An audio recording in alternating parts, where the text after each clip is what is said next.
വീട്ടിൽ പറയരുത് എന്ന രീതിയിൽ അനിയത്തിയുടെ നിന്ന് ബ്രേസ്ലെറ്റ് ഞാൻ ആദ്യമായിട്ട് മേടിക്കുകയാണ്. എനിക്കൊന്ന് 1 പവൻ സംതിങ് എങ്ങാണ്ടായിരുന്നു. അങ്ങനെ അത് മേടിച്ച് വെച്ചു. അത് ആദ്യം കൊണ്ട് എനിക്ക് വെക്കാനും ഭയങ്കര അങ്ങനെ ഞാൻ നമ്മുടെ ചേട്ടൻ്റെ കൊടുത്തു വിട്ടിട്ടാണ് അത് ഒന്ന് വെച്ച് പൈസ എനിക്ക് എടുത്ത് തരണേന്ന് പറഞ്ഞ് ചെയ്യണത്. പിന്നെ ആ ചേട്ടൻ്റെ തന്നെ ഒരു മാലയും ബ്രേസ്ലെറ്റും കൂടെ പിന്നെ കൊണ്ടുവച്ചു. അപ്പോൾ ഈ അനിയത്തിക്ക് എടുത്തു കൊടുക്കാനായിട്ട് ചേട്ടൻ്റെ നിന്ന് കൊണ്ടുവെക്കും, അനിയത്തിക്ക് എടുത്തു കൊടുക്കും. ഞാനൊരു ഫസ്റ്റ് ഇയർ സെക്കൻഡ് ഇയർ കഴിഞ്ഞപ്പോൾ മുതലേ ഞാൻ സ്വന്തമായിട്ട് വർക്ക് ചെയ്ത് തുടങ്ങിയതാണ്. ഞങ്ങളുടെ ഗുജറാത്തിൽ തന്നെ ഡിമാർട്ട് എന്ന് പറഞ്ഞൊരു ഇവിടുത്തെ സപ്ലൈക്കോ പോലെ അവിടെ ഡിമാർട്ട് എന്ന് പറഞ്ഞൊരു ഉണ്ട്, അത്യാവശ്യം നല്ല ഇതുള്ള പെർ ഡേ നമുക്ക് 450 രൂപ കിട്ടും. ഗ്രോസറി ആയിട്ടുള്ള ഇതാണ്. ഞാൻ അവിടെ വർക്ക് ചെയ്യും സെക്കൻഡ് ഇയർ കഴിഞ്ഞപ്പോൾ മുതലേ. കാര്യം എനിക്കങ്ങനെ വീട്ടിൽ നിന്ന് എനിക്കത് ഇഷ്ടമല്ല. എനിക്ക് ആരോടും ക്യാഷ് അങ്ങനെ നമ്മളില്ല യാചിക്കണ പോലെ എനിക്കത് പണ്ട് മുതലേ എനിക്ക് ഇഷ്ടമല്ല. ഞാനങ്ങനെ ചോദിക്കാറുമില്ല. 44,000 രൂപയുടെ കടം ഉണ്ടായിരുന്നു. അത് എനിക്ക് കറക്റ്റായിട്ട് അറിയാവുന്ന കാര്യം എന്ന് വെച്ച് കഴിഞ്ഞാൽ എനിക്ക് വീട്ടിൽ നിന്ന് ഇട്ടുന്നൊരു മാല ഉണ്ടായിരുന്നു 2 പവൻ്റെ. അതാണ് ഞാൻ ആദ്യം കൊണ്ട് മുത്തൂറ്റി കൊണ്ട് പണയം വെക്കുന്നത്, എറണാകുളത്ത് തന്നെ. ഇതെടുക്കാനാണ് ഞാൻ നാട്ടിൽ നിന്നുള്ള സാധനം കൊണ്ട് വെച്ചിട്ട് അവിടുന്ന് പൈസ. കാര്യം ഞാൻ ഇവിടുന്ന് വൈൻഡപ്പ് ചെയ്ത് പോകാനായിട്ട് ഈ പറഞ്ഞ 44 മാറി, പിന്നെ നാട്ടിൽ 44 ആയി. പിന്നെ അവിടെ അങ്ങോട്ടും ഇങ്ങോട്ടും നിന്ന് വണ്ടി ഓടിച്ചും എണ്ണ അടിച്ചും 1000 രൂപയ്ക്ക് എണ്ണ അടിക്കും, അല്ലെങ്കിൽ 500 രൂപയ്ക്ക് എണ്ണ അടിക്കും. ഇതൊക്കെ അങ്ങോട്ടും ഇങ്ങോട്ടും ഓരോരുത്തരുന്ന് മേടിക്കും. അവർ പിന്നെ വിളിക്കുമ്പോൾ ഞാൻ ഫോൺ എടുക്കത്തില്ല. 10,000 രൂപ വെച്ചിട്ടാണ് നമ്മൾ ആക്ച്വലി ഇത് മൊത്തം സ്റ്റാർട്ട് ചെയ്തത്. പക്ഷേ നമുക്കിപ്പം എനിക്ക് ഔട്ട്സ്റ്റാൻഡിങ് എമൗണ്ട് തന്നെ എങ്ങാണ്ട് നമുക്ക് പെർ ഓഫീസ് തന്നെ എങ്ങാണ്ട് ഒരു 25 CR to 30 CR per office നമുക്ക് ഔട്ട്സ്റ്റാൻഡിങ് ഗോൾഡ് കിടപ്പുണ്ട്. ലൈക്ക് നമ്മുടെ ഫണ്ട് പുറത്ത് കിടപ്പുണ്ട്, അവരുടെ ഗോൾഡ് നമ്മുടെ കയ്യിലുണ്ട്. പോളോജിറ്റി ആണെങ്കിൽ ഈ പറഞ്ഞ താറാണെങ്കിൽ പിന്നെ അങ്ങോട്ട് തന്നെ ഓരോ പ്രീമിയം വണ്ടികളാണെങ്കിലും ആർക്കാണ് ഇഷ്ടമല്ലാത്ത. ഇപ്പോൾ എനിക്കിപ്പം ഈ പറഞ്ഞ സാൻഡ്രോയിൽ പോകണവരായിരിക്കത്തില്ല, നമ്മളൊരു ഓഡിയിൽ പോകുമ്പോഴേ ബീമിൽ പോകുമ്പോൾ അതൊരു ഫീല് വേറെയാണ്. ആ ഡ്രൈവിംഗ് സ്കില്ലെന്ന് വെച്ച് കഴിഞ്ഞാൽ നമ്മൾ ആൾക്കാരെ കാണിക്കാമെന്നല്ല, പക്ഷേ പോണ ഒരു ഓളമുണ്ട്, അത് നമുക്ക് പറഞ്ഞറിയിക്കാൻ പറ്റൂല. താറാണെങ്കിലും BM ആണെങ്കിലും പറഞ്ഞ പോളോ GT ആണെങ്കിലും എല്ലാം ഞാൻ മേടിച്ചു. എനിക്ക് എന്തൊക്കെയെന്ന് ഇഷ്ടം ഉണ്ടായിരുന്നോ 3 വർഷത്തിനിടയ്ക്ക് 7 കാറ് ഞാൻ മേടിച്ചു. പിന്നെ വിൻറ്റേജ് കാറുകളോട് എനിക്ക് ഇഷ്ടമാണ്. എവിടെയൊക്കെ വണ്ടി കിട്ടിയാൽ ഞാൻ പോയി അങ്ങ് മേടിക്കും. വീട്ടിൽ പത്മിനി അടപ്പുണ്ട്. എനിക്ക് ഭയങ്കര ഇഷ്ടമാണ് പത്മിനി. ലെഫ്റ്റ് ഹാൻഡ് ഡ്രൈവ്, അത് ഗിയർ അല്ലല്ലോ.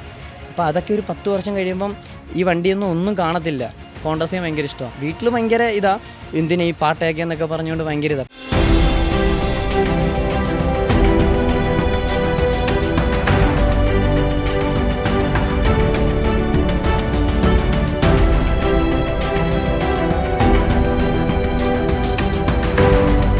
ഇന്ന് ടേണിംഗ് പോയിന്റിൽ വളരെ വ്യത്യസ്തമായിട്ടുള്ള ഒരു കഥയാണ് നമ്മൾ നിങ്ങളോട് പങ്കുവയ്ക്കുന്നത്. അനിയത്തിയുടെയും അതുപോലെ സുഹൃത്തുക്കളുടെയും ബന്ധുക്കളുടെയും ഗോൾഡുകൾ പണയം വെച്ച് ഒടുവിൽ ഒരു ഗോൾഡ് ലോൺ കമ്പനി സ്റ്റാർട്ട് ചെയ്ത ഒരു ചെറുപ്പക്കാരൻ്റെ കഥയാണ് നമ്മളിന്ന് കേൾക്കാൻ പോകുന്നത്. ക്യാപിറ്റൽ ഫിനാൻസ് എന്ന കമ്പനിയുടെ സാരഥിയായിട്ടുള്ള സച്ചിൻ എസ് പിള്ളയാണ് ഇന്ന് ടേണിംഗ് പോയിന്റിൽ അതിഥിയായി എത്തിയിരിക്കുന്നത്. Hi Sachin, welcome to Turning Point. Hi sir. Sachin എവിടെയോ? സ്വദേശം എവിടെയായിട്ടാണ്? കൊല്ലത്ത് കുണ്ട്ര. അപ്പോൾ പഠിച്ചതൊക്കെയോ? പഠിച്ചത് കൊല്ലത്ത് തന്നെ 12th വരെ. പിന്നെ അത് കഴിഞ്ഞിട്ട് ഗുജറാത്തിൽ പോയി. അവിടെ അച്ഛൻ്റെ റിലേറ്റീവ് ഉള്ളതുകൊണ്ട് അവിടെ പോയാൽ പഠിച്ചത് എൻജിനീയറിങ്. പിന്നെ ലാംഗ്വേജും കൂടെ ഒക്കെ പഠിക്കാമെന്ന് വെച്ചിട്ട് അങ്ങനെ അവിടെ പോയാണ്. ഓക്കെ. പിന്നീട് ഈ ഒരു ക്യാപിറ്റൽ ഫിനാൻസ് എന്ന സ്ഥാപനത്തിലേക്ക് എത്തുന്നത് എങ്ങനെ? അത് ആക്ച്വലി എനിക്കൊരു 9 to 5 ജോബിനോട് വലിയ താല്പര്യമൊന്നുമില്ല. ഒരു ബിസിനസ്, അതിപ്പോൾ എന്തെങ്കിലും ഒരു ബിസിനസ് ചെയ്യണം, അന്ന് പ്രോഫിറ്റ് ഉണ്ടാക്കണമെന്ന് വെച്ചൊന്നുമല്ല, ഒരു ബിസിനസ് നമുക്ക് സ്റ്റാർട്ട് ചെയ്യണം എന്നൊരു ഇതായിരുന്നു മൈൻഡ് മൊത്തം. പിന്നെ ഈ പറഞ്ഞ 9 to 5 ജോബിന് ഞാൻ പോയിട്ടുണ്ട്. എഞ്ചിനീയറിംഗ് കഴിഞ്ഞിട്ട് ഞാൻ ജോലിക്കും കാര്യത്തിനും ഒക്കെ പോയിട്ടുണ്ട്. അപ്പോൾ അത് നമുക്ക് സ്യൂട്ട് ആവില്ല, നമുക്ക് മനസ്സിലായി. പിന്നെ ആ സമയങ്ങളിലേക്ക് ജോലിക്ക് പോണ സമയങ്ങളിൽ നമുക്കൊരു 5ാം തീയതി 10ാം തീയതി കിട്ടുന്ന സാലറി നമ്മുടെ കാര്യങ്ങളെല്ലാം ചെയ്ത് 30ാം തീയതി ആകുമ്പോഴത്തേനെ ഒരു പരുവാവുമല്ലോ. ആ സമയത്ത് നമ്മൾ പിന്നെ ഫ്രണ്ട്സിൻ്റെ നിന്ന് കടം മേടിക്കും, അടുത്ത മാസം സാലറി വെച്ച് തരാമെന്ന് പറഞ്ഞിട്ട് സ്ഥിരം ഇത്. അപ്പോൾ അടുത്ത മാസം സാലറി കിട്ടുമ്പോൾ ഇത് കൊടുക്കും. അങ്ങനെ ഈ മന്ത്ലി അങ്ങനെ റോൾ ചെയ്ത് അത്യാവശ്യം ഒരു കുറച്ച് എമൗണ്ട് എനിക്ക് കടമായി. കടം എങ്ങനെയാണെന്ന് ചോദിച്ചു കഴിഞ്ഞാൽ നമ്മുടെ ഡെയിലി ആയിട്ടുള്ള കാര്യങ്ങൾ, ഫ്രണ്ട്സുമായിട്ട് പുറത്ത് പോകുമ്പോഴും അവിടെ പോകുമ്പോഴും ഇവിടെ പോകുമ്പോഴും ഒക്കെ അവിടുന്ന് ഇവിടുന്ന് 1000 2000 ഒരു 10 വട്ടം മേടിക്കുമ്പോൾ തന്നെ 10,000 രൂപയായി. അങ്ങനെ കുറച്ച് കടമായി. അങ്ങനെ ഈ കടം തീർക്കാനായിട്ട് ആകെ ഉള്ളൊരു പെട്ടെന്നുള്ളൊരു ഈ ഒരു സംഭവം എന്ന് വെച്ചാൽ എന്തെങ്കിലും ഗോൾഡും എല്ലാം കൊണ്ടുവെക്കുക, പൈസ മേടിക്കുക, ഇതങ്ങ് കൊടുത്ത് തീർത്തിട്ട് ഫ്രണ്ട്സിൻ്റെ ഒക്കെ ആകുമ്പം വേറെ അടുത്തൊരു ജോബ് കിട്ടുമ്പോഴത്തേനോ അല്ലെങ്കിൽ ഇത്തിരി സാലറി കൂട്ടി കിട്ടുമ്പോഴത്തേനോ സെറ്റ് ചെയ്ത് കൊടുക്കാമെന്ന രീതിയിൽ അനിയത്തിയുടെ സിസ്റ്ററിൻ്റെ നിന്നും അതേപോലെ തന്നെ ആദ്യം സിസ്റ്ററിൻ്റെ നിന്നാണ് ഞാനൊരു ബ്രേസ്ലെറ്റ് മേടിക്കണത്. പിന്നെ അത് കഴിഞ്ഞിട്ട് ഫ്രണ്ട്സിൻ്റെ നിന്നും ഒക്കെ ഇങ്ങനെ കുറച്ച് മാല അങ്ങനെയൊക്കെ അത്യാവശ്യം ഒരു ഇത്തിരി എമൗണ്ട് ഉണ്ടായിരുന്നേ. അതെ, ഷുവറായിട്ടും. കാര്യം അല്ലാതെ കടം ഞാൻ ആരെടുത്താൽ ചോദിക്കണം. എന്നിട്ട് ഞാൻ പലിശയ്ക്ക് കടം ചോദിച്ചിട്ടുണ്ട് പലരോട്. ആ സമയത്ത് അന്ന് നമ്മളില്ല, ചെറുതായതുകൊണ്ട് ആരെങ്കിലും നമുക്ക് തരുമോ? പിന്നെ ഈ ഫാമിലി അറിയാവുന്നത് കൊണ്ട് ഇനി അവരുടെ അടുത്ത് നിന്നും എല്ലാം പറഞ്ഞാൽ അതിലും നമുക്ക് കാര്യം അവർ മാസ ശമ്പളം മേടിക്കുന്നു, കറക്റ്റ് കാര്യങ്ങൾ ചെയ്തു പോകുന്നു, അങ്ങനെ പോകുന്ന ആൾക്കാരാണ് ഫാമിലി. അപ്പം നമ്മളിനി അതിനകത്തൊരു നാണക്കേട് നാണക്കേട് ഉണ്ടാവണ്ടെന്ന് വെച്ചിട്ട് പിന്നെ ഈ പറഞ്ഞ പോലെ തന്നെ വീട്ടിൽ പറയരുത് എന്ന രീതിയിൽ അനിയത്തിയുടെ നിന്ന് ബ്രേസ്ലെറ്റ് ഞാൻ ആദ്യമായിട്ട് മേടിക്കുകയാണ്. എനിക്കൊന്ന് 1 പവൻ സംതിങ് എങ്ങാണ്ടായിരുന്നു. അങ്ങനെ അത് മേടിച്ച് വെച്ചു. അത് ആദ്യം കൊണ്ട് എനിക്ക് വെക്കാനും ഭയങ്കര അങ്ങനെ ഞാൻ നമ്മുടെ ചേട്ടൻ്റെ കൊണ്ട് കൊടുത്തു വിട്ടിട്ടാണ് അത് അണ്ണൊന്ന് വെച്ച് പൈസ എനിക്ക് എടുത്ത് തരണേന്ന് പറഞ്ഞ് ചെയ്യണത്. അങ്ങനെ പിന്നെ ആ ചേട്ടൻ്റെ തന്നെ ഒരു മാലയും ബ്രേസ്ലെറ്റും കൂടെ പിന്നെ കൊണ്ടുവച്ചു. അപ്പോൾ ഈ അനീതിക്ക് എടുത്തു കൊടുക്കാനായിട്ട് ചേട്ടൻ്റെ നിന്ന് കൊണ്ടുവെക്കും, അനീതിക്ക് എടുത്തു കൊടുക്കും. പിന്നെ ചേട്ടൻ എടുത്തു കൊടുക്കാനായിട്ട് വേറെ ആരെങ്കിലും നിന്ന് കൊണ്ടുവെക്കും, എടുത്തു കൊടുക്കും. അങ്ങനെ ഇത് അങ്ങനെ ചെയ്യും. അവസാനം ഇതങ്ങ് കണ്ടിന്യൂറ്റി ആയി. വെക്കുന്നു എടുക്കുന്നു. പിന്നെ അമ്മയുടെ ഞാൻ പിന്നെ അവസാനം ഒന്നൊരു ആവശ്യമുണ്ടമ്മ ഇങ്ങോട്ടും തരണേന്ന് പറഞ്ഞിട്ട് അതും ചോദിച്ചു. അങ്ങനെ ഇത് വെച്ച് നമ്മൾ പലിശ കൊടുത്തുകൊണ്ടിരിക്കുമല്ലേ. അപ്പോൾ ഇത്രയും പലിശയെ മാസം നമ്മുടെ കയ്യിൽ നിന്ന് പോണത്. അപ്പം ഞാൻ കാൽക്കുലേറ്റ് ചെയ്തപ്പോൾ അത്യാവശ്യം നല്ല രീതിയിലുള്ള പലിശ ഓരോ മാസം കൂടുമ്പോഴും പലിശ വ്യത്യാസപ്പെട്ട് വരിക. നമുക്കറിയില്ല, അതിൻ്റെ കണക്കുകൾ അറിയില്ല. പിന്നെ ചോദിച്ചാൽ ഇതൊക്കെ മനസ്സിലാക്കണേ. അങ്ങനാണ് എങ്കിൽ പിന്നെ ഇത് കൊള്ളാൽ, ഇങ്ങനെ ഒരു ബിസിനസ് കൊള്ളാൽ, ഇതാകുമ്പോൾ ഒരു ഓഫീസിൻ്റെ ആവശ്യം, ഒരുപാട് സ്റ്റാഫുകളൊന്നും വേണ്ട, ഞാൻ തന്നെ ആദ്യം ഇരുന്നാൽ മതി, അല്ലെങ്കിൽ ഇരുന്ന് ഇതൊന്ന് പയ്യെ പഠിച്ച് എന്നാന്ന് വെച്ചൊക്കെ നോക്കാമെന്ന് വെച്ചിട്ടാണ് ആക്ച്വലി ഈ ഒരു സംഭവത്തിനെ പറ്റി ഒന്ന് പ്ലാൻ ചെയ്യുന്നത്. പിന്നെ ഇതിനെപ്പറ്റി ഒന്നും അറിയില്ല.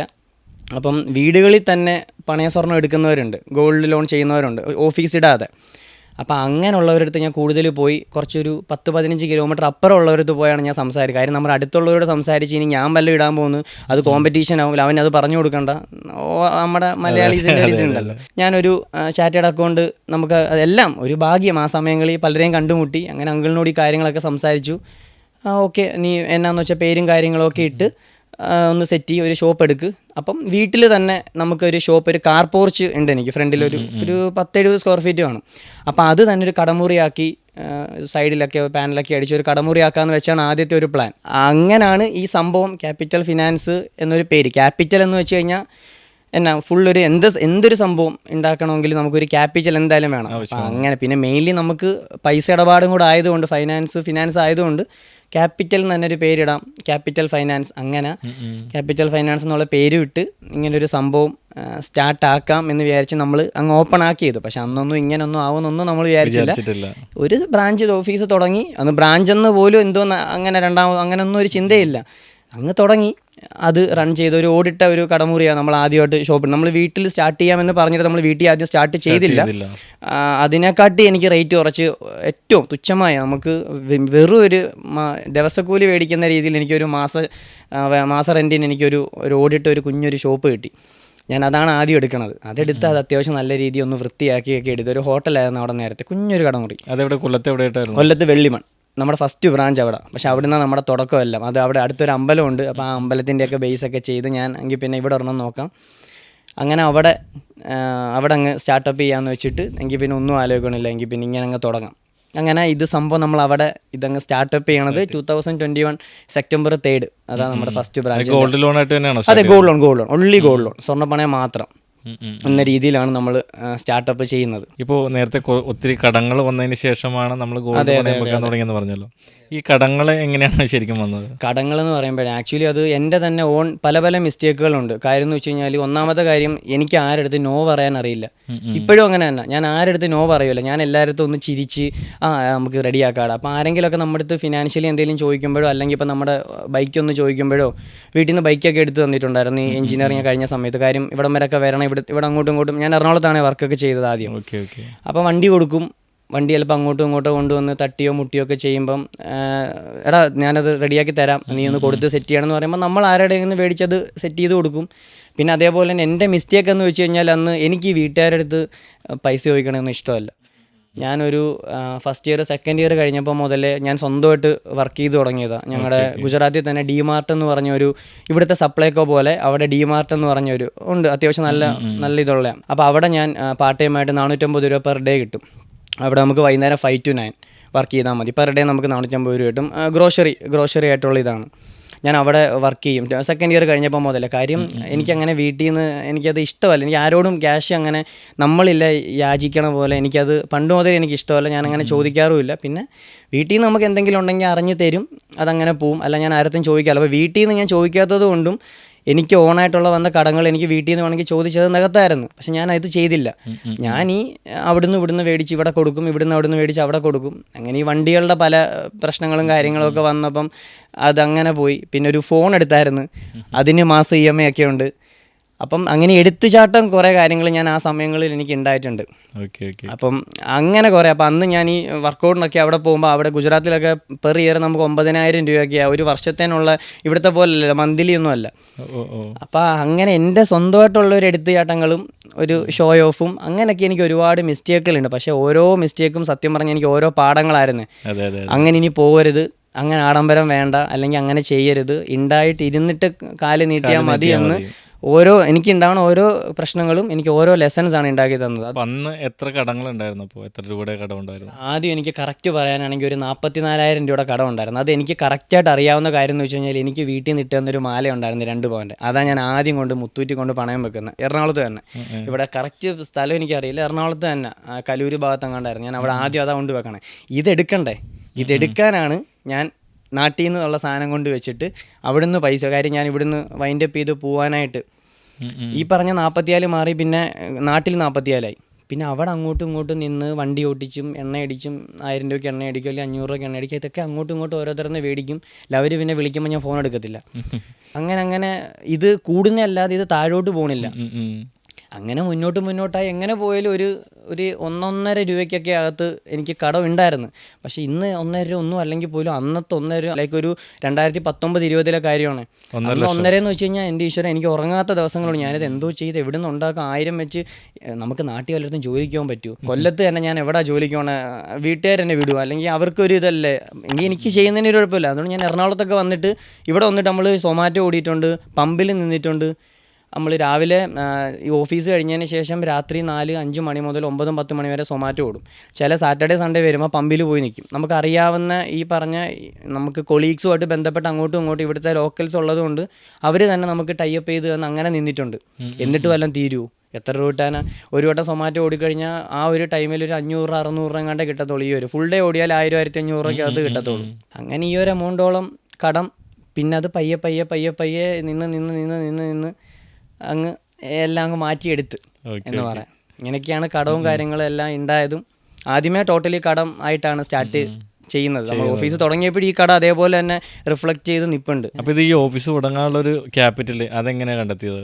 ഞാൻ നമ്മുടെ ഓഫീസ് സ്റ്റാർട്ടപ്പ് ചെയ്ത്, എൻ്റെ ഓഫീസെന്ന് വെച്ചാൽ ഒരു കുഞ്ഞു കടയാണ്. പണ്ടത്തെ കുമ്മായം വെച്ച് തേച്ചേക്കണ പെയിൻറ്റാണ്. അപ്പോൾ അതെല്ലാം ഉരച്ചിളക്കിയിട്ട് വേണമായിരുന്നു നമുക്ക് പെയിൻറ്റ് ചെയ്യാനായിട്ട്. അതേപോലെ തന്നെ പണ്ടത്തെ ഹോട്ടലിൽ ഷട്ടറല്ല കയറ്റി വെക്കുന്ന ഒരു സംഭവം ഉണ്ടല്ലോ, അതാണ് അവിടെ അടിച്ചിട്ടേക്കണം. അതൊക്കെ മാറ്റി പിന്നെ ഷട്ടറാക്കി.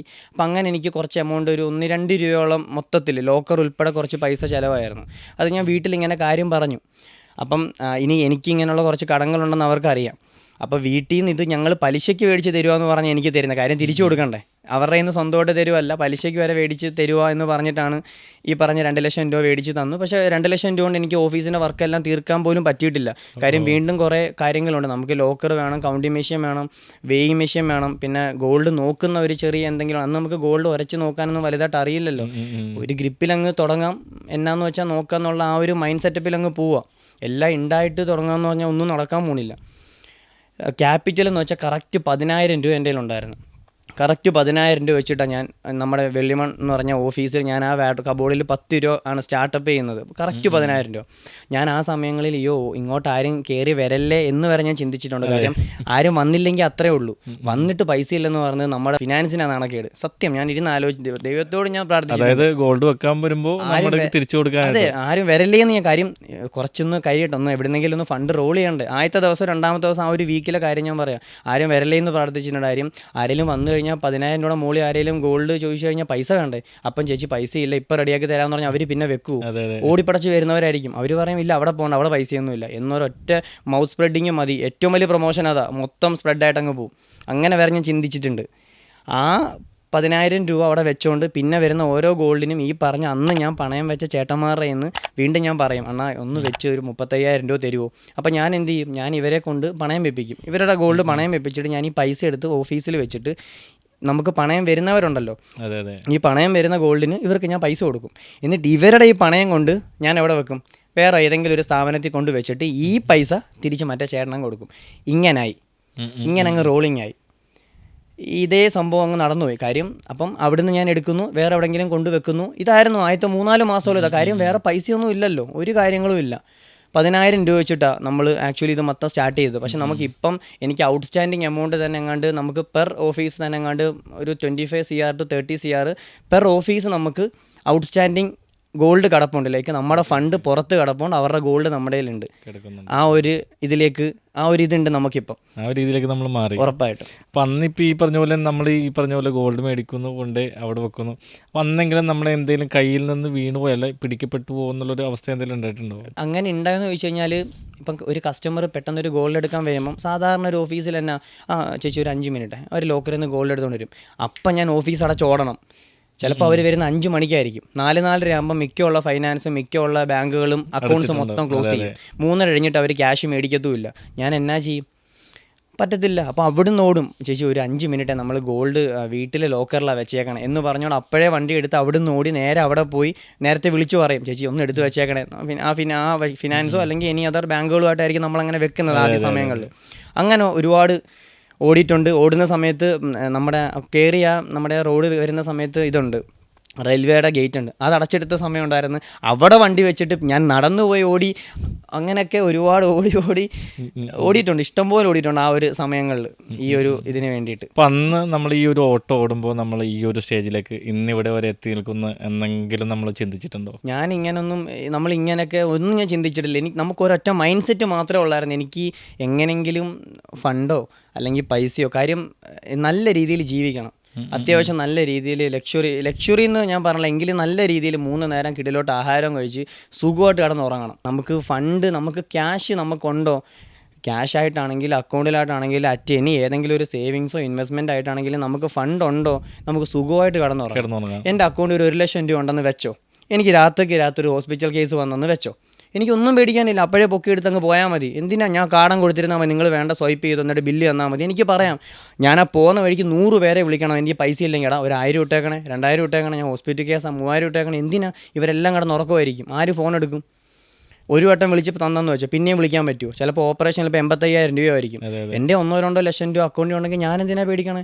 സുഖമായിട്ട് കിടന്നുറങ്ങാം. അങ്ങനെ ഉറങ്ങുന്നതിന് ഒരു പ്രശ്നവും വരുത്തുമില്ല. ഞാൻ 5-ാമത്തെയും 6-ാമത്തെയും ബ്രാഞ്ച് ഒരുമിച്ച് തുടങ്ങാമെന്ന് വെച്ച കാര്യമൊന്നും തന്നെ, ഞാൻ ആദ്യം 1-ാമത്തെ ബ്രാഞ്ച് 2021 തുടങ്ങി. അപ്പോൾ എൻ്റെ ആഗ്രഹം എന്ന് വെച്ചാൽ അടുത്ത ആനിവേഴ്സറിക്ക്, ഫസ്റ്റ് ആനിവേഴ്സറിക്ക് 2-ാമത്തെ ബ്രാഞ്ച് തുടങ്ങണം. ഞാൻ അതേപോലെ തന്നെ തുടങ്ങി. പിന്നെ ഞാൻ ആലോചിച്ച് 2-ാമത്തെ ആനിവേഴ്സറിക്ക് 3-ാമത്തെ ബ്രാഞ്ച് തുടങ്ങണം. പക്ഷേ ഞാൻ അതിന് മുന്നേ തുടങ്ങി. സെപ്റ്റംബർ 3-ാം തീയതിയാണ് നമ്മൾ ഓഫീസ് സ്റ്റാർട്ട് ചെയ്തത് 2021. 2023 സെപ്റ്റംബറിലാണ് 2 വർഷം തികയുന്നത്. പക്ഷേ 2023 ഓഗസ്റ്റിൽ തന്നെ ഞാൻ 3-ാമത്തെ ബ്രാഞ്ച് തുടങ്ങി. അടുത്ത വർഷം എൻ്റെ 3-ാമത്തെ ആനിവേഴ്സറി സെപ്റ്റംബർ 3-ാം തീയതി ആയിരുന്നു. അന്ന് ഞാൻ 4-ാമത്തെ ബ്രാഞ്ച് തുടങ്ങി. അപ്പോൾ ഞാൻ ഇങ്ങനെ പൊയ്ക്കൊണ്ടിരിക്കുക. അപ്പോൾ ഞാൻ ആലോചിച്ച് ഇനി എന്തെങ്കിലും ഒരു അപ്ഡേഷൻ വേണം. അപ്പോൾ ഞാൻ ആലോചിച്ചാൽ ഇനി 2 ബ്രാഞ്ച് ഒരുമിച്ച് അങ്ങ് തുടങ്ങാം. ആൾക്കാർക്ക് ഒരു അപ്ഡേഷൻ കിട്ടും. 2 ബ്രാഞ്ച് ഒരുമിച്ച്, രാവിലെ ഒരു ബ്രാഞ്ച് ഓപ്പൺ ചെയ്യുന്നു, ഉച്ചയ്ക്ക് ഒരു ബ്രാഞ്ച് ഓപ്പൺ ചെയ്യുന്നു. ഞാൻ എപ്പോഴും അപ്ഡേറ്റ് ചെയ്യാനായിട്ട് ആലോചിക്കുന്ന ഒരാളാണ്. എന്തെങ്കിലും എൻ്റെ ഓണായിട്ടോ അല്ലെങ്കിൽ എൻ്റെ ബിസിനസ് സംബന്ധമായിട്ടോ അപ്ഡേഷൻ നടന്നുകൊണ്ടിരിക്കണം. ഒരുപാട് കോമ്പറ്റീഷൻ ഉണ്ട്, ഇഷ്ടം പോലെ. നമ്മുടെ കാര്യത്തിനെന്നൊക്കെ വെച്ചാൽ നല്ല രീതിയിൽ കോമ്പറ്റീഷനാണ്. മുക്കിന് സ്വർണ്ണപ്പണയം ഫിനാൻസാണ്. അപ്പോൾ അവർ കൊടുക്കുന്നതിനകത്തുനിന്ന് എന്തെങ്കിലും ഒരു സംഭവമെങ്കിലും ഞാൻ കൊടുത്താലേ ഞാനൊരു പിന്നെ എൻ്റെ ഈ 3 വർഷം ഞാൻ തുടങ്ങിയിട്ടായിരുന്നു. ഞങ്ങൾ ഫസ്റ്റ് ബ്രാഞ്ച് തുടങ്ങിയെടുത്ത് നമുക്ക് അത്യാവശ്യം നല്ല റെപ്യൂട്ടഡ് ആയിട്ടുള്ളൊരു ഫിനാൻസ് ഉണ്ട്, പ്രൈവറ്റ് ആയിട്ടുള്ളൊരു 2 ഫൈനാൻസ് ഉണ്ട്. ഇതിൻ്റെ നടുക്ക ഞാൻ കൊണ്ട് സ്റ്റാർട്ട് ചെയ്യണത്. ആ ദിവസം ഞാൻ തുടങ്ങിയതിൻ്റെ അന്ന് ഇനാഗുറേഷൻ്റെ അന്ന് നമ്മുടെ ഒരു റിലേറ്റീവ് തന്നെ വന്ന്, അവിടുത്തെ ഒരു ലോക്കൽ റിലേറ്റീവ് വന്ന് പറഞ്ഞിട്ടുണ്ട്, എന്ന് വെച്ചാൽ ആ ഏരിയയിലെ എൻ്റെ വീട്ടിൽ നിന്നൊരു 3-4 കിലോമീറ്റർ ഉണ്ട്. അപ്പോൾ നമുക്ക് വലിയ പിടുത്തമില്ലല്ലോ. എടാ ഇവിടെയൊക്കെ ആരെങ്കിലും തുടങ്ങുമോടാ, ഇവിടെ ഇത്രയും എണ്ണം കടപ്പീലിയോടാ. പക്ഷേ എനിക്ക് ഏറ്റവും കൂടുതൽ എനിക്ക് സെയിൽ നടക്കുന്ന, എനിക്ക് ഏറ്റവും കൂടുതൽ ഗോളം നടക്കുന്ന ഇന്നും ആ ബ്രാഞ്ചിലാണ്. എനിക്ക് ഏറ്റവും കൂടുതൽ റെൻറ്റ് കുറവ് ആ ബ്രാഞ്ചിലാണ്. ഏറ്റവും കൂടുതൽ ഓടിട്ട ഞാൻ പറഞ്ഞ ഷോപ്പ് പറഞ്ഞില്ല, വെള്ളിമൺ ഫസ്റ്റ് ബ്രാഞ്ച് തന്നെ. ആ ബ്രാഞ്ചിൽ എനിക്ക് ഏറ്റവും കൂടുതൽ എനിക്ക് മന്ത്ലി തന്നെ ഒരു 30 to 40 ലാക്കോളം എനിക്ക് മാസം അവിടെ ഗോൾഡ് ലോൺ നടക്കുന്നുണ്ട് മന്ത്ലി. എന്നെ സംബന്ധിച്ചിട്ട് എനിക്ക് വലിയ കാര്യം കേട്ടോ. എവിടെയാണ് ഇത്രയും ബ്രാഞ്ചുകൾ? നമുക്ക് കൊല്ലത്ത് തന്നെയാണ്. വെള്ളിമൺ, കുഴിമതിക്കാട്, അമ്പിപ്പൊയ്ക, കടവൂര്, നെടുമങ്കാവ്, കുണ്ട്ര പ്രോപ്പർ. നമുക്ക് റിമോട്ട് ഏരിയസിലാണ് 4 ഓഫീസും റിമോട്ട് ഏരിയസിലാണ്. 2 ഓഫീസ് മാത്രമേ ഞാൻ സിറ്റിയിലോട്ട് ഇട്ടേക്കുന്നത്. ഗോൾഡ് ലോൺ അല്ലാതെ നമ്മൾ എന്തൊക്കെ സർവീസുകളാണ് ചെയ്യുന്നത്? നമുക്ക് ചിട്ടിയുണ്ട്, പിന്നെ ബാക്കി എല്ലാ ലോണും like personal loan, home loan, loan against property, vehicle ലോണായ ബൈക്ക് ലോണും കാർ ലോണും, പിന്നെ അതേപോലെ തന്നെ പുതിയ വണ്ടികൾക്ക് മാത്രമല്ല സെക്കൻഡ്സിനും ലൈക്ക് റീഫിനാൻസും. ലൈക്ക് ഇപ്പോൾ നമ്മുടെ ഒരു വണ്ടിയുണ്ട്, പുള്ളിക്കാർക്ക് കുറച്ച് പൈസ അത്യാവശ്യമായിട്ട് വേണം, ആ വണ്ടിക്ക് ഇപ്പോൾ കറണ്ട്ലി ലോണില്ല, നമുക്ക് അതും എടുത്ത് നമ്മൾ റീഫിനാൻസ് ചെയ്ത് കൊടുക്കും. പുതിയ വണ്ടിയുടെ പോലെ അതിന് നമ്മൾ EMI ഇട്ട് കൊടുക്കും. അവർക്ക് ഫണ്ട് കിട്ടും, പേഴ്സണൽ ലോൺ അടയ്ക്കുന്ന പോലെ തന്നെ മാസം EMI അടച്ചു പോയാൽ മതി. പിന്നെ നമുക്ക് വെഹിക്കിൾ ഇൻഷുറൻസ് യുണൈറ്റഡിൻ്റെ തന്നെ നമുക്ക് ഓണായിട്ടൊരു പോർട്ടൽ ഓഫീസുണ്ട്. അത് നമ്മളെല്ലാ ബ്രാഞ്ചസിലും ഇൻഷുറൻസും ചെയ്യുന്നുണ്ട്. ബാക്കി ഇത്രയും ലോണ്, ഈ ഗോൾഡ് ലോണും ചിട്ടി ഒഴിച്ച് ബാക്കി എല്ലാ ലോണും നമ്മൾ ബാക്കി ബാങ്കിങ്ങുമായിട്ട് ഒരു DSA കോഡ് പാർട്ണർഷിപ്പ് എടുത്തിട്ട് നമ്മൾ അങ്ങനെ ചെയ്ത് കൊടുത്തുകൊണ്ടിരിക്കുന്നത്. ഇപ്പോൾ സച്ചിൻ പറഞ്ഞല്ലോ, വലിയ ബ്രാൻഡുകളുടെ നടുവിൽ വന്നിട്ട് നമ്മൾ ക്യാപിറ്റൽ ഫിനാൻസ് സ്റ്റാർട്ട് ചെയ്തു. അപ്പോൾ അത് മാത്രമല്ല, നമുക്ക് കൂടുതൽ ബിസിനസ് വരുന്നത് ആ ഒരു ഒറ്റ ബ്രാഞ്ചിൽ നിന്നാണ്. അപ്പോൾ നമ്മളുടെ ഒരു ട്രസ്റ്റ് അല്ലെങ്കിൽ നമ്മളെ മറ്റുള്ള സ്ഥാപനങ്ങൾ തന്നെ മറ്റുള്ള ബ്രാൻഡുകളിൽ നിന്ന് വ്യത്യസ്തമാക്കുന്നത് എന്താണ്? എനിക്ക് അതിനകത്ത് മനസ്സിലായ ഒരു കാര്യം എന്ന് വെച്ച് കഴിഞ്ഞാൽ, നമുക്കിപ്പം നമ്മൾ ഇതെന്നല്ല എന്തൊരു ബിസിനസ് സ്റ്റാർട്ട് ചെയ്താലും എനിക്ക് എൻ്റെ ഒരു പേഴ്സണൽ വ്യൂവിൽ ഈ ഒരു ഇത്രയും വർഷത്തെ ഈ ഒരു 3 വർഷത്തെ എക്സ്പീരിയൻസ് ഉള്ള അതിനകത്ത് എനിക്ക് പറയാനുള്ളത് കസ്റ്റമർ സർവീസാണ്. ഞാൻ അതായും ഏറ്റവും മെയിനായിട്ട് നോക്കുന്നത്. ഒരാൾ വന്നു കഴിഞ്ഞാൽ അവർക്ക് കൊടുക്കുന്ന സർവീസ് നമ്മൾ കറക്റ്റായിട്ടാണെന്നുണ്ടെങ്കിൽ അവരടുത്ത വട്ടവും ആ കസ്റ്റമർ നമ്മുടെ അടുത്ത് ഗോൾഡ് വെക്കാനാണെങ്കിലും നമ്മളെ സംബന്ധിച്ച് ഗോൾഡ് വെക്കാനായിട്ടാണെങ്കിലും വേറെ എന്ത് ടൈപ്പ് ഓഫ് ലോണിനാണെങ്കിലും നമ്മളെ തന്നെ ആശ്രയിക്കത്തോളം എന്നാണ് എൻ്റെ ഒരു ഇത്. ഇപ്പം നോർമലായിട്ടൊരു ഇപ്പം ഇത് കാണുന്ന ഏതൊരാൾക്കും അറിയാം, ഒരു ഗോൾഡ് ലോൺ, ഒരു സ്വർണ്ണം പണയം കൊണ്ട് നമ്മൾ ഏത് ബാങ്കിൽ വെക്കാൻ പോയാലും മിനിമം ഒരു അരമണിക്കൂറെങ്കിലും എടുക്കും. അരമണിക്കൂർ എന്ന് വെച്ചാൽ ബാങ്കിലാണെങ്കിൽ പിന്നെ പറയണ്ട, നാഷണലൈസ്ഡ് ബാങ്കിലാണെങ്കിൽ നമുക്ക് അത്രയും ടൈം ടു ടൈം എടുക്കും. വേറെ ഓരോ നമ്മുടെ ഫിനാൻഷ്യൽ ആയിട്ടുള്ള റെപ്യൂട്ടഡ് ആയിട്ടുള്ള അവിടെയാണെങ്കിൽ പോലും നമുക്ക് എങ്ങനെ പോയാലും ഈ പറഞ്ഞ ID പ്രൂഫിൻ്റെ വെരിഫിക്കേഷൻ, പിന്നെ OTP കാര്യങ്ങൾ, ഒപ്പിടൽ, അത് ഇത് എല്ലാം കഴിഞ്ഞ് ഗോൾഡ് ചെക്കിങ് എല്ലാം കൂടെ കഴിഞ്ഞ് കസ്റ്റമറിനെ വിടണമെന്നുണ്ടെങ്കിൽ എങ്ങനെ പോലും 10-20 മിനിറ്റ് എടുക്കും. ഓട്ടോയിൽ വന്ന് ഓട്ടോ നിർത്തിയിട്ടായിരിക്കും ഇവർ ഓടി വന്ന് നമ്മുടെ ഓഫീസിൽ കയറുന്നത്. ഇല്ലെങ്കിൽ ഇപ്പോൾ പൈസ അയച്ചു കൊടുക്കുക എന്ന് പറഞ്ഞിട്ടായിരിക്കും ഹോസ്പിറ്റലിൽ നിന്ന് ഓടി വരുന്നത്. അങ്ങനെ ഒരുപാട് നമുക്ക് കേസസ് വന്നിട്ടുണ്ട്. 5 മിനിറ്റ് പോലും നമുക്ക് ആക്ച്വലി വേണ്ട, 5 മിനിറ്റ്സ് പോലും നമുക്ക് എടുക്കത്തില്ല. എക്സിസ്റ്റിംഗ് കസ്റ്റമർ ആണെന്നുണ്ടെങ്കിൽ അവരെ കൊണ്ട് പ്ലാറ്റ്ഫോമിൽ ഒപ്പിടിപ്പിച്ച് അവരുടെ ഗോൾഡും നോക്കി അവർക്ക് അപ്പരെ ക്യാഷും കൊടുത്ത് അവരെ വിടുക. അല്ലാതെ അവിടെ ഇരുത്തി പിന്നെയും വീണ്ടും നമ്മൾ ഫോട്ടോ എടുക്കേണ്ട ആവശ്യമില്ല. കാര്യം ഓൾറെഡി നമ്മുടെ എക്സിസ്റ്റിംഗ് കസ്റ്റമറാണ്, അല്ലെങ്കിൽ ഓൾറെഡി നമ്മുടെ ID പ്രൂഫ് നമ്മുടെ കയ്യിലുണ്ട്. നമുക്ക് സമയം കളയേണ്ട ആവശ്യമില്ല. ഒരു പ്ലാറ്റ്ഫോമിൽ ഒപ്പിടുക, നമുക്ക് നമ്മുടെ വേണ്ട റെസിപ്റ്റ് നമ്മൾ കൊടുക്കുക, ഇത്ര രൂപ കൈപ്പറ്റിയിട്ടുണ്ട്, ഇന്ന സാധനം വെച്ചിട്ടുണ്ട്, ഇന്ന ആളാണ്, നമ്മൾ ആ സാധനം കൊടുത്തു, അവരുടെ ഫണ്ട് സാധനോട് അപ്പം തന്നെ കൊടുക്കുക, അവരപ്പോഴേ പോവുക. എന്നിട്ട് ഈ പറഞ്ഞവർ ഓടിപ്പടച്ച് വരുമ്പോഴും മോനെ കാർഡ് ഇവിടെ വെച്ചേരെ, ഞാൻ പോയിട്ടങ്ങ് വരാം, പൈസയും മേടിച്ചോണ്ടെന്ന് ഒരുപാട് പേരുണ്ട്. നമുക്ക് ട്രസ്റ്റാ, അവരപ്പോൾ നമുക്ക് തരുന്ന ട്രസ്റ്റ് നമ്മൾ തിരിച്ചും കൊടുക്കുന്നു. ഇപ്പോൾ സച്ചിൻ്റെ ലൈഫിൽ ഉണ്ടായിരിക്കുന്ന മേജർ ടേണിംഗ് പോയിന്റ്സ് എന്തൊക്കെയാണ്? ഞാനിപ്പോൾ ഈ ഒരു വളർന്നു വന്ന സാഹചര്യവും ഇങ്ങനെ മുന്നോട്ട് വന്നതിനകത്ത് ആക്ച്വലി ഞാൻ ഈ ഒരു ബിസിനസ് സ്റ്റാർട്ട് ചെയ്ത് ക്യാപിറ്റൽ ഫൈനാൻസ് എന്ന് പറഞ്ഞ ആ ഒരു സ്ഥാപനം അല്ലെങ്കിൽ ആ ഒരു പേര് ഇന്നിപ്പോൾ ഞാൻ ഇവിടെ വന്നിരിക്കാനും ഞങ്ങളുടെ വീടിനടുത്ത് തന്നെ ചെറിയ രീതിയിലൊരു കാര്യത്തിന് ചീഫ് ഗസ്റ്റ് ആയിട്ടൊക്കെ എന്നെ വിളിച്ചിട്ടുണ്ടായിരുന്നു. ഇതെല്ലാം ഉണ്ടാവാൻ കാര്യം ആരാ? ക്യാപിറ്റൽ ഫൈനാൻസ് എന്ന് പറഞ്ഞ ഈ ഒരു ബിസിനസ് സ്റ്റാർട്ട് ചെയ്തുകൊണ്ടാണ്. ഞാൻ 9 to 5 ജോബിന് ഏതെങ്കിലും ഒരു ഇൻഫോ പാർക്ക് കോപ്പറേറ്റീവ് ഓഫീസിൽ ഒരു ഗവൺമെൻറ് ജോബായിട്ട് വർക്ക് ചെയ്യുകയാണെങ്കിലൊന്നും എന്നെ ആരും വിളിക്കത്തില്ല. അവർക്ക് എന്തെങ്കിലും ഒരു ഇത്, ഇനിയിപ്പം അതെന്താണെന്ന് എനിക്കറിയില്ല. അപ്പം അങ്ങനെ വിളിച്ചപ്പോൾ തന്നെ എനിക്ക് ഭയങ്കര അങ്ങനെയൊക്കെ. അപ്പം ഞാൻ വീട്ടിൽ പറയുമ്പോൾ എടാ നീ എവിടെ ഉദ്ഘാടനം ചെയ്യാൻ പോണേ, പെട്ടിക്കട വല്ലതും ആണോ എന്ന് എൻ്റെ അടുത്ത് വീട്ടിൽ നിന്ന് ചോദിച്ചിട്ടുണ്ട്. കാര്യം ചുമ്മാ തമാശയ്ക്ക് ചോദിച്ചിട്ടുണ്ട്, കാര്യം നമ്മളെയൊക്കെ ആരും വിളിക്കാനാ. പക്ഷെ നമ്മളെ അവിടുത്തെ ഒരു പ്രിൻസിപ്പൾ സാറ് വന്ന് ഇതുപോലെ ഇങ്ങനെ ഒരു കാര്യമുണ്ട്, സച്ചിൻ ഒന്ന് വരണം, എന്തെങ്കിലും ആയിരിക്കാം, മേ ബി നമ്മുടെ ഓഫീസിനടുത്ത് തന്നെയുള്ള ഒരു സ്കൂളായിരുന്നു, അവിടെ ഇങ്ങനെ വിളിച്ചിട്ടുണ്ടായിരുന്നു. അപ്പം അതൊക്കെ എന്നെ സംബന്ധിച്ചിട്ട് എനിക്ക് ഭയങ്കര വലിയൊരു കാര്യമാണ്.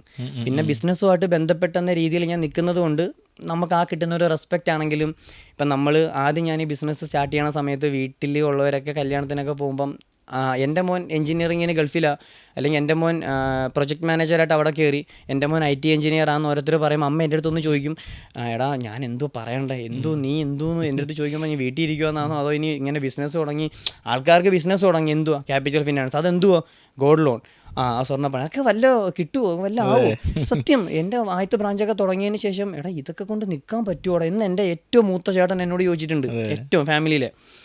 ഞാൻ പറയാം എന്നാൽ മുന്നോട്ട് പോയിട്ട് നമുക്ക് നോക്കാം എന്ന് പറഞ്ഞിട്ടുണ്ട്. വീട്ടിൽ നിന്ന് ഇതുപോലെ തന്നെ പല കാര്യത്തിനും പോകുമ്പം എടാ ഞാൻ എന്തുവാടാ പറയണ്ട, അവർ സൗദിയിലാണ്, അവർ അമേരിക്കയിലാണ്, അവരുടെ മോൻ UK അല്ല, മറ്റവൻ്റെ മോൻ ഡോക്ടറാണ്. അപ്പോൾ ഞാൻ അമ്മയുടെ ഇന്ന് ചോദിക്കും, അമ്മ ഇപ്പം എന്തെങ്കിലും പറയേണ്ട കാര്യമുണ്ടോ? അമ്മ ഇപ്പം ഒന്നും പറയണ്ട, അവരിങ്ങോട്ടാണ് ചോദിക്കുന്നത്. എടാ ഇപ്പം മറ്റേ പുതിയ ബ്രാഞ്ച് അങ്ങാണ്ട് ഇട്ടെന്ന് അവൻ പറഞ്ഞല്ലേ, അല്ലെങ്കിൽ അങ്ങനെയാണ് ഇപ്പം അമ്മ അടുത്ത് ചോദിക്കണം, ബിസിനസ്സൊക്കെ എങ്ങനെ പോകുന്നു. ഇപ്പം ആരെടുത്തും ആരും ഒന്നും ചോദിക്കേണ്ട ആവശ്യമില്ല, എല്ലാവർക്കും അറിയാം ഇപ്പം നമ്മൾ എന്തുവാണ്, നമ്മൾ എങ്ങനെയാണ്, അല്ലെങ്കിൽ എങ്ങനെയാണ്. അന്ന് ആ ചോദിച്ചവർ തന്നെ അതൊക്കെ എന്നെ സംബന്ധിച്ചും എൻ്റെ വീട്ടുകാർ പുറത്ത് കാണിക്കുന്നില്ലെങ്കിൽ അവർക്കും ഭയങ്കര ഒരു പ്രൗഡ് മൊമെന്റ്, നമുക്കറിയാലോ. പക്ഷെ അമ്മയും അച്ഛനും ഒക്കെ നമ്മളിനി കാണിച്ചിട്ട് നമ്മൾ അങ്ങനെ ഒന്നും കാണിക്കാറില്ല എൻ്റെ അടുത്തൊന്നും, അല്ലെങ്കിൽ നീ അങ്ങനെയാണ് ഇങ്ങനെയൊന്നും കാണിക്കാറില്ല. അവർ ഞാൻ എന്നാണോ അങ്ങനെ തന്നെ. പക്ഷേ എനിക്ക് ഇതൊക്കെ ഭയങ്കര ഒരു കാര്യമാണ്. നമ്മൾ അത്രയും വലിയ ആൾക്കാർ പോലും നമ്മുടെ അടുത്ത് വന്നിട്ട് ഫിനാൻഷ്യലി പല കാര്യങ്ങളും നമ്മുടെ അടുത്ത് സംസാരിക്കുമ്പോഴും ഒരു സ്പോൺസർഷിപ്പ് ചോദിക്കുമ്പോഴും സത്യം നമുക്ക് അത്രയും വലിയ ആൾക്കാരൊക്കെ നമ്മുടെ അടുത്തുനിന്നൊരു മോനെ ഇതുപോലൊരു കാര്യമുണ്ട്, നിനക്കൊന്ന് സ്പോൺസർ ചെയ്യാൻ പറ്റുമെങ്കിൽ ഞാൻ പറയാം അതിനിപ്പോൾ എന്നെ ഏട്ടാ നമുക്ക് ചെയ്യാം, പിന്നെ എന്നെ കുഴപ്പമില്ല. അപ്പോൾ അമ്മയൊക്കെ എന്നൊക്കെ ചിരിക്കും. ലൈക്ക് അവരൊക്കെ വന്ന് ഇങ്ങനെ പറയുമ്പോൾ അമ്മ വീട്ടിൽ നിന്ന് അപ്പം അമ്മ വെള്ളം ഒഴിച്ചുകൊണ്ടിരിക്കുമായിരിക്കും വീട്ടിൽ ചെടിക്കൊക്കെ. അപ്പം ഇപ്പോൾ സംഭവം നിയറസ്റ്റ് ആയിട്ട് ഉണ്ടായ കാര്യം ഞാൻ അങ്ങനെ പറഞ്ഞതാണ്. അപ്പോൾ അതൊക്കെ എന്നെ സംബന്ധിച്ചിട്ട് എനിക്ക് ഭയങ്കര ഒരു കാര്യമാണ്. സച്ചിൻ ഇപ്പോൾ എത്ര വയസ്സുണ്ട്? ഇപ്പോൾ എനിക്ക് 27. അപ്പം നമ്മൾ 23-ാം വയസ്സിലാണ് സ്റ്റാർട്ട് ചെയ്തത്. അതെ 23 വയസ്സായപ്പോൾ നമ്മൾ സ്റ്റാർട്ട് ചെയ്തു. അതെ, വന്ന ഒരു 23-കാരൻ ഒരു സ്വപ്നം കണ്ട കുറേ കാര്യങ്ങളുണ്ടാവും. അപ്പോൾ നമ്മളിപ്പോൾ സച്ചിൻ പറഞ്ഞ കാറിനോട് പ്രിയമുണ്ട്. അപ്പോൾ നമ്മൾ അന്ന് സ്വപ്നം കണ്ട കാര്യങ്ങൾ ഇപ്പം എന്തെങ്കിലും സാധിച്ചിട്ടുണ്ടോ? പണ്ട് മുതൽ എനിക്ക് കാറുകളോടൊക്കെ ഭയങ്കര കാര്യമാണ്. അപ്പോൾ വീട്ടിൽ തന്നെ എൻ്റെ അടുത്ത് പറയാടാ, നീ ഇമ്മാതെ ഞങ്ങളുടെ 2 ചേട്ടന്മാരുണ്ട്, അവരും കാറുകളോട് ഭയങ്കര, പക്ഷെ അവർ കാറുകളോട് കാണിച്ച് അവരുടെ ലൈഫ് അവർക്ക് ഒന്നും ചെയ്യാനായിട്ട് പറ്റില്ല. അവർ പിന്നെ ഓട്ടോ ആയിപ്പോയി, നീ അങ്ങനെ ആയി പോവേ എന്ന് അമ്മയൊക്കെ എൻ്റെ അടുത്ത് പറഞ്ഞിട്ടുണ്ട്. കാര്യം എനിക്ക് വണ്ടികൾ എവിടെ വെച്ച് കണ്ടാലും എന്തോ കണ്ടാലും അങ്ങനെ ഇങ്ങനെന്നൊക്കെ ഉണ്ട്. നമ്മൾ ഈ തുടങ്ങിയ സമയത്താണെങ്കിലും തുടങ്ങുന്ന സമയത്തൊക്കെ മുന്നേയും തുടങ്ങിയ സമയത്താണെങ്കിൽ പോലും ഓരോ വണ്ടികൾ പുതിയതൊക്കെ ഇറങ്ങുമ്പോൾ ഇപ്പോൾ എക്സാമ്പിൾ പറയുവാണെങ്കിൽ താറോ ഒക്കെ നമ്മൾ പോണ സമയത്തൊക്കെ ഞാൻ നോക്കി നിന്നിട്ടുണ്ട്. വണ്ടി സത്യം നോക്കി നിന്നിട്ടുണ്ട്. അതേപോലെ തന്നെ പോളോ എന്നൊക്കെ വെച്ച് കഴിഞ്ഞാൽ എനിക്ക് ഭയങ്കര, നമ്മളെ സംബന്ധിച്ച് പോളോ GT എന്നൊക്കെ വെച്ച് കഴിഞ്ഞാൽ ഇപ്പോൾ ഏതൊരാൾക്ക് പറഞ്ഞാലും നമ്മൾ ആ സംഭവമൊക്കെ അത് എങ്ങനെയാണ്, അതിനകത്ത് എന്തൊക്കെയാണ്, എങ്ങനെ അത് എന്ത് പവറാണ്, എത്ര CC ആണത്, അതൊക്കെ എത്ര ടോർക്കാണ്, ഒക്കെ എത്ര സിലിണ്ടറാണ്, അങ്ങനെയൊക്കെ ഭയങ്കര ചിന്തകളാണ്. പോളോ GT ആണെങ്കിൽ ഈ പറഞ്ഞ താറാണെങ്കിൽ പിന്നെ അങ്ങോട്ട് തന്നെ ഓരോ പ്രീമിയം വണ്ടികളാണെങ്കിലും ആർക്കാ ഇഷ്ടമല്ലാത്ത. ഇപ്പോൾ എനിക്കിപ്പം ഈ പറഞ്ഞ സാൻഡ്രോയിൽ പോകണവരായിരിക്കത്തില്ല, നമ്മളൊരു ഓഡിയിൽ പോകുമ്പോഴേ BM പോകുമ്പോൾ അതൊരു ഫീല് വേറെയാണ്. ആ ഡ്രൈവിംഗ് സ്കില്ലെന്ന് വെച്ച് കഴിഞ്ഞാൽ നമ്മൾ ആൾക്കാരെ കാണിക്കാമെന്നല്ല, പക്ഷെ പോണ ഒരു ഓളമുണ്ട്, അത് നമുക്ക് പറഞ്ഞറിയിക്കാൻ പറ്റില്ല. ഈ പറഞ്ഞ എല്ലാ വണ്ടികളും ഞാൻ മേടിച്ചായിരുന്നു. ഈ പറഞ്ഞ താറാണെങ്കിലും BM ആണെങ്കിലും ഈ പറഞ്ഞ പോളോ GT ആണെങ്കിലും എല്ലാം ഞാൻ മേടിച്ച്. എനിക്ക് എന്തൊക്കെ അന്ന് ഇഷ്ടം ഉണ്ടായിരുന്നോ എല്ലാം ഞാൻ ഈ 3 വർഷത്തിനിടയ്ക്കാണ് ഞാൻ 7 വണ്ടി മേടിച്ച്. 3 വർഷത്തിനിടയ്ക്ക് 7 കാറ് ഞാൻ മേടിച്ച് 3 വർഷത്തിനുള്ളിൽ. കാര്യം എനിക്കത് താറൊക്കെ ഞാൻ നോക്കി നിന്ന സമയം ഉണ്ടായിട്ടുണ്ട് സത്യം. രണ്ടാമത്തെ പുതിയ മുകളിൽ താറ് ഇറങ്ങിയപ്പോൾ ഞാനൊരു 1 ഇയർ ആയപ്പോൾ താറെടുത്തിട്ട് ഇപ്പോൾ ഒരു 3 മാസം ഞാൻ BM എടുത്തിട്ട് ഞാനത് അങ്ങനെ. പിന്നെ വിൻറ്റേജ് കാറുകളോട് എനിക്കിഷ്ടമാണ്. എവിടെയൊക്കെ വണ്ടി കിട്ടിയാൽ ഞാൻ പോയി അങ്ങ് മേടിക്കും. വീട്ടിൽ പത്മിനി അടപ്പുണ്ട്, എനിക്ക് ഭയങ്കര ഇഷ്ടമാണ് പത്മിനി. കോണ്ടസിയെ ഭയങ്കര ഇഷ്ടമാണ്. ഒരു ലേലത്തിന് പത്മിനി ഉണ്ടായിരുന്നു. നമ്മുടെ ഈ ബാങ്കിങ് ആയതുകൊണ്ട് നമുക്ക് ഓപ്ഷന് നമുക്ക് കിട്ടും. ഞാൻ പോയി അത് ലേലത്തിന് പത്മിനിയും എടുത്തുകൊണ്ട് വരുന്നു. വീട്ടിൽ ഭയങ്കര എന്തിനാ ഈ പാട്ടയൊക്കെ എന്നൊക്കെ പറഞ്ഞുകൊണ്ട് ഭയങ്കര പക്ഷേ അതൊരു രസമാണ്. ഹാൻഡ് ഡ്രൈവ് അല്ലേ, ലെഫ്റ്റ് ഹാൻഡ് ഡ്രൈവ്, അത് ഗിയർ അല്ലല്ലോ. അപ്പോൾ അതൊക്കെ ഒരു 10 വർഷം കഴിയുമ്പം ഈ വണ്ടിയൊന്നും ഒന്നും കാണത്തില്ല. അങ്ങനെയൊക്കെ എനിക്ക് ആ നോക്കി നിന്ന പല സാധനങ്ങളും എനിക്ക് എടുക്കാൻ ഇന്ന് പറ്റും. അതുകൊണ്ട് എനിക്ക് എടുക്കാൻ പറ്റും, ഞാൻ എടുക്കും, അത്രേ ഉള്ളൂ. അങ്ങനെയൊക്കെ എനിക്ക് ജോലി ഉണ്ടൊന്നും എനിക്ക് പറ്റത്തില്ല കേട്ടോ. ഞാൻ എൻ്റെ ലൈഫിൽ എന്ത് പറഞ്ഞാലും എനിക്ക് മെയിനായിട്ട് എനിക്ക് ഒരൊറ്റ ബിസിനസ് എന്ന് പറഞ്ഞൊരു സംഭവം ഞാൻ അതേന്ന് പറഞ്ഞ് നിൽക്കുകയും ചെയ്തേ. ഒരു കാര്യം ഞാൻ എൻ്റെ ഫ്രണ്ട്സ് വിളിക്കുമ്പോഴും എന്നെ കൂട്ടുകാരന്മാർ ഒരു 1.5 വർഷമായിട്ട് എവിടെയെങ്കിലും ഉമ്മാർ നാട്ടിൽ കൂടുന്ന സമയത്ത് വെളിയിൽ പോകുമ്പോഴും എന്നെ വിളിക്കത്തില്ല. കാര്യം അവർക്കറിയാം ഞാൻ വരത്തില്ലെന്ന്. കാര്യം എനിക്ക് ഇതിട്ടിട്ട് ഞാൻ പോകത്തില്ല. എന്നെ എപ്പോൾ ആ സമയങ്ങളിൽ വിളിക്കുമ്പോഴൊന്നും ഇല്ലടാ എനിക്ക് ഫ്രണ്ട്സിൻ്റെ ചേട്ടൻ്റെ കല്യാണത്തിന് പോലും എനിക്ക് പോകാൻ പറ്റില്ല. കാര്യം എൻ്റെ ഓഫീസ് തുറന്നതിൻ്റെ തൊട്ടടുത്ത ദിവസമായിരുന്നു ആദ്യത്തെ ബ്രാഞ്ച്, സെപ്റ്റംബർ 3, 5-ാം തീയതി ആയിരുന്നു പുള്ളിയുടെ കല്യാണം. ഞാൻ ഇതിനും പോയില്ല. കാര്യം ഇതിട്ടിട്ട് ഞാനെങ്ങനെ പോകാനാ? കാര്യം നമുക്ക് ഇത് ഇട്ടിട്ട് എനിക്ക് ചുമ്മാ കറങ്ങി നടക്കാൻ പറ്റൂലല്ലോ. ദൈവികപരമായിട്ടാണെങ്കിൽ റെസ്പെക്റ്റ് ചെയ്തുമാണ് ഞാൻ ആ ഒരു ക്യാപിറ്റൽ ഫൈനാൻസ് ആ പേരും എല്ലാം അത്ര ഇതായിട്ടാണ് ഞാൻ കൊണ്ടുപോകുന്നത്. വണ്ടികളാണെങ്കിൽ അതേപോലെ തന്നെ, വീട്ടിലൊക്കെ ഭയങ്കര പക്ഷേ ഞാൻ അതേപോലെ കൊണ്ടുപോകണം. എനിക്ക് അന്ന് മേടിക്കാൻ പറ്റിയ സാധനം ഞാൻ അമ്മയെടുത്ത് പറയും, അമ്മ ഇപ്പോൾ ആരാ? അമ്മയുടെ പേര് പ്രിയാന്നാണ്. അപ്പം ഞാൻ അമ്മയെടുത്ത് പണ്ടൊക്കെ ഞാൻ എടുത്ത് പറയും, അമ്മ ഞാൻ നോക്കാം, ഞാൻ ഒരു ബെൻസ് എടുക്കും, എന്നിട്ട് അമ്മയെ ബെൻസ് ഫ്രീ ആക്കും എന്നൊക്കെ ഞാൻ പറയും. ഞാനിപ്പം എനിക്ക് BM പോളോ ഒക്കെ ഉള്ളത് കൊണ്ട് ജർമ്മൻ വണ്ടി നല്ല ഇതായതുകൊണ്ടാണ് ഞാൻ BM എടുത്തത്. അപ്പം ഞാൻ എടുത്തു ഇപ്പം അമ്മ ആരാ? അമ്മ BM ഫ്രീയാ എന്ന് ഞാൻ പറയും. അമ്മയ്ക്ക് ആരെങ്കിലും ഉണ്ടോ, കുടുംബത്തിൽ ആരെങ്കിലും കൊണ്ടോ അമ്മയ്ക്ക് BM? ഒരാളെ കാണിച്ചാൽ അമ്മ എന്ന് ഞാൻ പറയും. അമ്മ പറയും അമ്മയ്ക്ക് അവർക്ക് അങ്ങനെയൊന്നും ഇല്ലല്ലോ എന്ന് പറയും. എന്നിട്ട് വേറൊരു കാര്യം ഉണ്ടായിട്ടുണ്ട്. വണ്ടിയുടെ കാര്യം പറഞ്ഞുകൊണ്ട് ഞാൻ പറഞ്ഞതാ. നമ്മൾ വീട്ടിൽ ആദ്യമായിട്ട് എടുത്ത സാൻഡ്രോ വണ്ടി ഉണ്ടായിരുന്നു. ആദ്യമായിട്ട് നമ്മൾ 2012 ആദ്യമായിട്ട് എടുക്കണ വണ്ടിയാണ് വീട്ടിൽ. അപ്പോൾ ആ വണ്ടി പറഞ്ഞ പോലെ ഫിനാൻഷ്യലായിട്ടുള്ള കുറച്ച് കാര്യം വന്നപ്പോഴും എൻ്റെ ഓഫീസിൻ്റെ കാര്യത്തിനൊക്കെ ആണെങ്കിൽ പോലും ഞാൻ പറഞ്ഞില്ലേ എൻ്റെ കയ്യിൽ കിടന്നൊക്കെ നമ്മൾ വിറ്റിട്ടുണ്ട്. അതുപോലെ ഞാൻ ഈ പറഞ്ഞ വണ്ടിയും എനിക്ക് ഞാനൊന്ന് സെല്ല് ചെയ്തായിരുന്നു. അത് വിറ്റായിരുന്നു. അന്നൊരു 2 രൂപയ്ക്ക് ഞാനത് വിറ്റായിരുന്നു. പക്ഷേ ഞാനിപ്പോൾ ഒരു മാസം മുന്നേ അവരത് തിരിച്ചു കൊടുക്കുമെന്ന് പറഞ്ഞുകൊണ്ട് ഞാനിങ്ങ് തിരിച്ച് മേടിച്ചായിരുന്നു. ആ വണ്ടി മേടിച്ചു. അതെ, അതൊരു ഭയങ്കര സംഭവം. കാര്യം വേറെ ഒന്നും കൊണ്ടല്ല ചേട്ടാ, എൻ്റെ നീ അത് തിരിച്ച് മേടിച്ചോ, നീ ആ വണ്ടി. കാര്യം എൻ്റെ ചൈൽഡ്ഹുഡ് പോലുള്ള വണ്ടി അത്. എൻ്റെ വണ്ടി പഠിച്ചതാണെങ്കിൽ എല്ലാം ഞാൻ ആ വണ്ടിയിലായിരുന്നു. അപ്പോൾ അവരുടെ അടുത്ത് അവരോട് ഞാൻ കോൺടാക്ട് ഉണ്ടായിരുന്നു. അവർ പറഞ്ഞു, മോനെ വണ്ടി കൊടുക്കുമോ, നീ ആരെങ്കിലും ഉണ്ടെങ്കിൽ പറയണേന്ന് പറഞ്ഞു. ഞാൻ തൊട്ടടുത്ത ദിവസം തന്നെ അവിടെ ചെന്നിട്ട്, ചേട്ടാ ഞാൻ ആ വണ്ടി ഇങ്ങനെ, അപ്പോൾ നീ ഇത്രയും പെട്ടെന്ന് നിങ്ങൾ പോരുന്നോ, ഞാൻ പറഞ്ഞു നമ്മളിങ്ങ് എടുത്തോളാം എന്ന് പറഞ്ഞു. ഞാൻ ഈ വണ്ടി ഇങ്ങനെ മേടിച്ചു. വീട്ടിൽ ഭയങ്കര സന്തോഷം. കാര്യം അതിൻ്റെ നമ്പർ 6427, അത് അച്ഛൻ്റെ അമ്മയുടെയും വെഡിങ് ആനിവേഴ്സറിയുടെ ഒക്കെ വെച്ച് അവർ മേടിച്ച വണ്ടിയായിരുന്നു. ഇനി എന്തൊക്കെയാണ് സച്ചിൻ്റെ സ്വപ്നങ്ങൾ, അല്ലെ വിഷൻ എന്തൊക്കെയാണ്? ക്യാപിറ്റൽ ജൂലേഴ്സ് എന്ന് പറഞ്ഞ് പുതിയൊരു സംഭവം സ്റ്റാർട്ടപ്പ് ഉള്ള കാര്യങ്ങൾ നടന്നുകൊണ്ടിരിക്കുകയാണ്. ഷോപ്പ് എടുത്തു, വർക്കിംഗ് നടക്കുന്നു. ഒരു മെയ് ജൂണൊക്കെ ആകുമ്പോഴത്തേനും ഞാനത് ഓപ്പൺ ആക്കും. ജുവല്ലറി, ക്യാപിറ്റൽ ഫൈനാൻസ്, ഇനി capital jewellers, gold and diamonds. അപ്പോൾ നമ്മൾ സ്റ്റോക്കും കാര്യങ്ങളൊക്കെ എടുത്തു, എല്ലാം പേപ്പർ വർക്ക് എല്ലാം കഴിഞ്ഞു. വീട്ടുകാർക്ക് അച്ഛനും അമ്മയുടെയും പേരിൽ അത് എടുത്തേക്കുന്നത്. അപ്പം അച്ഛനിപ്പോൾ നാട്ടിൽ വരുമോ, അവർക്ക് വേണ്ടി നമ്മളായിട്ട് ചെയ്തു കൊടുക്കാന്ന് പറഞ്ഞാൽ, അവർക്ക് അച്ഛൻ്റെ ഒരു ഫാമിലി എന്നൊക്കെ വെച്ചാൽ അവർക്ക് വെറുതെ ഇരിക്കുന്നതൊന്നും ഇഷ്ടമല്ല, അവർക്ക് എന്തെങ്കിലും ചെയ്തുകൊണ്ടിരിക്കണം. അപ്പോൾ അച്ഛൻ്റെ ആ ഒരു ഇതൊക്കെ വെച്ചിട്ടും വേറെ അടുത്തും ജോലിക്കൊന്നും ഇവിടെ നിന്നിട്ടും ഇവർക്ക് നിൽക്കാൻ എല്ലാ കാര്യങ്ങളും വേണമല്ലോ. അപ്പം അങ്ങനെ വീട്ടിൽ അച്ഛനും അമ്മയുടെയും പേരിൽ അത് എടുത്തേക്കണം. അപ്പോൾ അച്ഛനും അമ്മയ്ക്കും വേണ്ടിയിട്ട് നമ്മളത് സെറ്റ് ചെയ്ത് കൊടുക്കുക, ചെയ്തുകൊണ്ടിരിക്കുക, വർക്ക് നടക്കുക. മെയ് ജൂണൊക്കെ ആകുമ്പോഴത്തേന് അച്ഛൻ മെയ്യിൽ വരും, ജൂൺ ജൂലൈ ഒക്കെ ആകുമ്പോഴത്തേന് ഓപ്പൺ ചെയ്യാനുള്ള ഒരു ഇതിൽ നിൽക്കുക, ക്യാപിറ്റൽ ജൂലേഴ്സ് എന്ന് പറഞ്ഞൊരു സംഭവം. സച്ചി ഇപ്പോൾ ക്യാപിറ്റൽ ഫിനാൻസ് അല്ലാതെ വേറെ എന്തൊക്കെ ആക്ടിവിറ്റീസ് ചെയ്യുന്നുണ്ട്? ചെറിയ രീതിയിൽ ഈ പറഞ്ഞ കാറിൻ്റെ ഒരു സെക്കൻഡ്സിൻ്റെ അത് പണ്ട് മുതലേ ഉള്ളതാ. ഇതൊക്കെ തുടങ്ങുന്നതിന് മുന്നേ എനിക്ക് വണ്ടി കച്ചവടമൊക്കെ ചെറിയ രീതിയിലുണ്ട്. മീൻ കച്ചവടമുണ്ട്, പിന്നെ നമുക്ക് ഫോണിൻ്റെ കച്ചവടമുണ്ട്. സെക്കൻഡ്സ് പരമായിട്ടുള്ള കച്ചവടങ്ങൾ, സെക്കൻഡ്സ് സാധനങ്ങൾ, ഫർണിച്ചർ, അലുമാരി, AC, അങ്ങനെയൊക്കെ. അപ്പോൾ അത് പണ്ട് പോലെ എനിക്കുള്ളതാണ്. അപ്പം ഇങ്ങനെയുള്ള എന്തെങ്കിലും ആരെങ്കിലും ആവശ്യം വരുമ്പം ഞാനങ്ങനെ ചെയ്തിട്ടുള്ളത് കൊണ്ട് എൻ്റെ അടുത്ത് ഇങ്ങനെ ചോദിക്കും.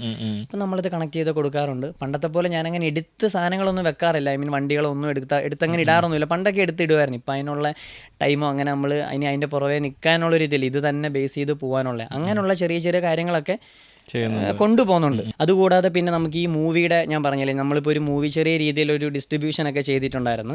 അതിലോട്ട് മൊത്തത്തിൽ ഇറങ്ങണം അങ്ങനെയൊന്നുമില്ല. പിന്നെ ഒന്ന് ചവിട്ടി നോക്കാം എന്തുവാണ് സംഭവം, പയ്യെ പയ്യല്ലേ നമുക്ക് അതിലോട്ടൊക്കെ നോക്കണം. നമ്മുടെ തന്നെ ഒരു ഇക്കയുടെ മൂവിയായിരുന്നു, റാണി എന്നാണ് മൂവിയുടെ പേര്. അത് ഇറങ്ങിക്കഴിഞ്ഞു. അപ്പോൾ അത് നമ്മൾ കൊല്ലത്ത് ഇതുപോലെ തിയേറ്ററിൻ്റെ ഒരു ഡിസ്ട്രിബ്യൂഷനും കാര്യങ്ങളൊക്കെ നോക്കിയിട്ടുണ്ടായിരുന്നു. അപ്പം നമ്മൾ ആ മൂവിയിൽ തിയേറ്ററിൽ കാണുന്ന സമയത്ത് ഇതുപോലെ special thanks to Capital Finance എന്ന് പറയുമ്പോൾ തന്നെ ഞാൻ ഫോട്ടോ എടുത്ത് വരെപ്പോഴും എൻ്റെ ഫോണിൽ വെച്ചിട്ടുണ്ട്. കാര്യം അതൊക്കെ എനിക്ക് ഭയങ്കര വലിയ കാര്യമാണ്. അപ്പോൾ നമ്മുടെ ആ ഒരു സംഭവം, തിയേറ്റർ എന്ന് പറയുമ്പോൾ ഇത്രയോ പേരുടെ എല്ലാ ആൾക്കാരുടെയും മൂവി ഓടുന്ന ഒരു തിയേറ്റർ. അപ്പോൾ അതിനകത്ത് നമ്മൾ ഏതെങ്കിലും ഒരു മൂവിക്ക് നമ്മുടെ ആ ഒരു special thanks to Capital Finance എന്ന് വരുന്നത് എന്നെക്കൊണ്ട് സംബന്ധിച്ച് ഭയങ്കര ഒരു സംഭവം തന്നെ. അങ്ങനെ ഇത് നമ്മൾ വെച്ചിട്ടുണ്ട്. അപ്പോൾ ഇനിയിപ്പോൾ ക്യാപിറ്റൽ ഫിനാൻസ് കൊല്ലത്ത് മാത്രമല്ല കേരളം ഒട്ടാകെ വളരട്ടെ എന്ന് ആശംസിക്കുന്നു. അപ്പോൾ ടേണിംഗ് പോയിന്റിൽ എത്തിയതിനും ഈ ഒരു ഇൻസ്പയറിംഗ് ആയിട്ടുള്ളൊരു സച്ചിൻ്റെ കഥ പറഞ്ഞതിനും എല്ലാവിധ നന്ദിയും ആശംസകളും. Thank you. ഓക്കെ.